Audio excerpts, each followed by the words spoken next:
about, so far we've learned about the commutative property, and we've learned about the associative property and the identity property. Today we're going to learn about the distributive property. The distributive property, if you hear and listen to the word, it means to distribute something. So if I gave you 8 cards like this, 1, 2, 3, 4, 5, 6, 7, 8, and then there were 4 people to share those 8. So here's my 4 people, all right? If I was going to distribute these 8 cards to these 4 people, how would I do it? I would go and I would give one of these cards to this person, one of these cards to this person, one of these cards to this person, one of these cards to this person. And then I would go back and I would give another card to this person, another card to this person, another card to this person, and another card to this person. Without using names, can somebody raise their hand and tell me, if I distributed evenly, how many cards would each person have? How many cards would each person have? Yes. 2. Everybody gets equal 2 cards, right? This person gets 2 cards, this person gets 2 cards. So to distribute means to give out equally to everybody. So to give out equally to everybody. So we're going to use this property, distributive property, when it comes to numbers. So we're going to use our grouping symbols. Remember our grouping symbols that we used for associative property? We're going to take a number like 30 and 5 inside of a grouping symbol. Write that down on either your notebook or your Notability. 30 plus 5.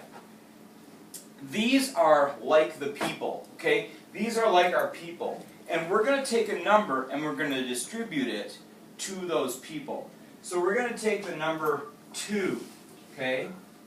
So inside of my parentheses, I have 30 and 5. Outside of my parentheses, I have the number 2. Whenever 2 numbers are sitting right next to each other and there is no operation, we know what operation that is in algebra, right? Do you guys remember? Raise your hand without using a name. What operation would be represented right here with this 4 and 6? What operation would be there? Can anybody raise your hand? No? Do you know, sir? What operation? What would we do? Addition, subtraction, multiplication, or division? I'm pressing 5. Okay. Yes, you. Times? Yes, this would be multiplication. Nice job. Good work. So this would be multiplication. That means that this is also multiplication. I'm going to give this number right here, this 2, I'm going to distribute it. See how I'm handing it out? I'm handing it to the 30 and I'm handing it to the 5. I distributed the 2 to the 30 and then I distributed it to the 5. Everybody see my little red lines that go up and over, my little red arrows? That's an example of me multiplying this 2 to the 30 and then multiplying this number to the 5. It's like making 2 problems. My first problem is this one, and then my next problem is this one. I've taken the 2 times the 30 and the 2 times the 5. These are like individual problems. What's 2 times 30? Jet.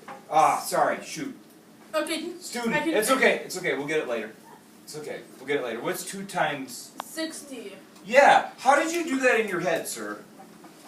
Because... Did you figure out what 2 times 3 is and then add a 0? No. Well, that would have been a good way to do it, right? I just had $30. Yeah. Give me another 30. Perfect. Another way of grouping. So we get 60. How about this one, this problem right here? Yeah. 10. 10, right. 2 times 5 is 10. Now what I can do, you folks, is look at this operation that's in between here. I'm going to add these together. 60 plus 10 is... Something. You, sir.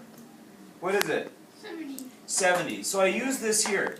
This is the distributive property. And the thing to note is that what you're doing is you're distributing, you're giving the number on the outside of the parentheses to everything that's on the inside of the parentheses. I'm going to give you 2 more example problems that I want you to work on with a partner to start, okay? And they are this. And then 21, 22. You should hit 21. I want. Oh!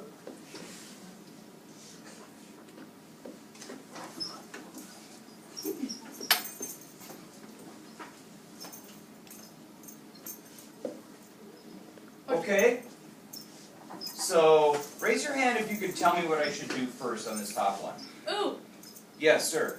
25, 26, 27. What number am I going to distribute? The 20 and the 5. No, what number am I going to hand out to all the other numbers? The 2. Yep, I'm going to give the 2 to the 20, and then I'm going to give the 2 to the 5. Right? Yes. So my two problems are what's 2 times 20, and then what's 2 times 5? 10, 40. 40 and 10. I'm going to add them together to get 50. Right? There's my add sign. How about this one? Somebody other than this student, another new student. What am I going to do to this one? I got 4, and then inside the parentheses is 6 plus 32. What am I going to do to this 4? Yes, go ahead. Say it a little bit louder. Put a line. I'm going to put the line to the, 6, and then I'm going to put the line to the, 32. nice. So I'm distributing the 4 to everything that's inside of the parentheses. So 4 times 6, this would be the first problem, is 24. And then the second problem is 4 times 32. That's a little bit bigger of a problem. 4 times 2 is 8, 4, 8, 12, 128. So this is 4 times 32 equals 128.